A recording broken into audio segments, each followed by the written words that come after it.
kind of really important thing it's like a very tiny, maybe sounds like a tiny detail in all of this, and I don't want to get too much into the weeds about it, but it's called the self-sufficiency rule. So if you're someone who's considering using the FHA loan program to buy a multi-unit property, like a multifamily, 2, 3, or 4 units, you need to know about the self-sufficiency rule, which means basically FHA, as they're taking on all this extra risk, letting people with lower FICOs, lower down payments, stretching their income more, as they're taking on this risk, the FHA wants to kind of protect itself if the borrower's not able to make their payments. So one of the ways that they do that and kind of mitigate this risk is with the self-sufficiency rule, which says that if you take the total mortgage payment, right, the PITI, principal, interest, taxes, and insurance for a property, if you take that amount, and if it's a multi-unit, basically what we need is that the appraiser to tell us what is the fair market rental value for all of those units, right? So if it's a 3-unit,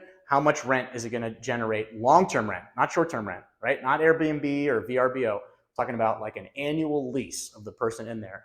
We need the appraiser to give us an opinion of how much is that property able to rent for. And then what we do is we look at the two numbers and say, okay, how much is the mortgage payment? How much is it going to rent for? The amount that it's going to rent for, we take 75% of that value.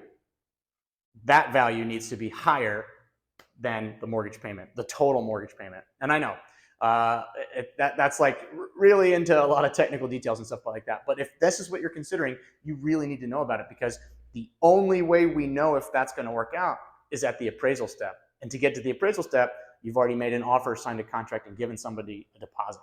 So when you're out there shopping, if you're looking for a multi-unit property, this is something that you need to have in your mind and be asking.